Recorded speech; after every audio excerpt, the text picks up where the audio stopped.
And also, of course, that Labor and the Greens and other parliamentarians would do the same thing.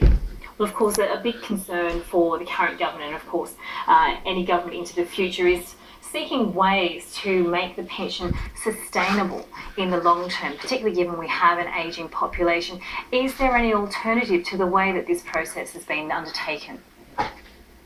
Well, I don't think anyone has particularly disagreed that there was a need to tighten up eligibility to the pension.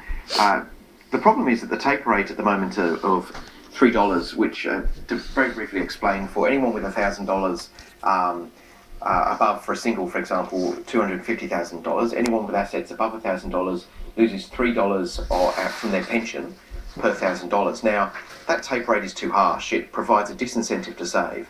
If the taper rate were wound back to $2, we think that these proposals will be more workable, and the government could continue to achieve some budget savings. Of course, David, the one area that's not included in this asset test is the family home.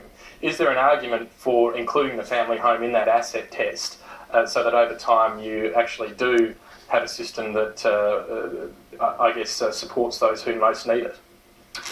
Well, there's been a number of reviews over the years looking into including the family home in the assets test, and I think it was the Henry Review only a few years ago that concluded that wouldn't be appropriate.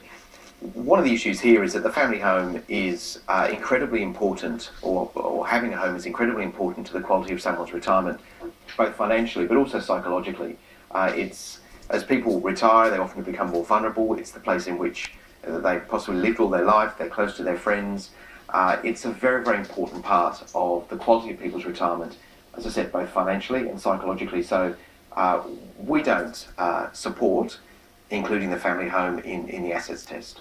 What of the situation where pensioners in particular are particularly vulnerable to changes in our interest rates, for instance? Do the government's proposals in any way make that situation even harsher?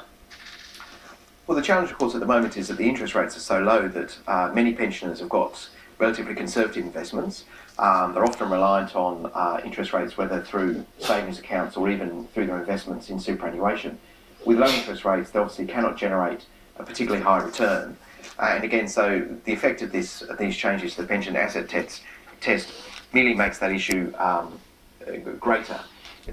This is why we've had financial advisors advising people to draw down on their assets either more quickly or to take out substantial amounts of money, maybe for a holiday or to renovate the home, so that they retain or increase their eligibility for the pension. David Whiteley from Industry Super, thank you very much for your time this morning. It's a pleasure, thank you. Now to Thailand.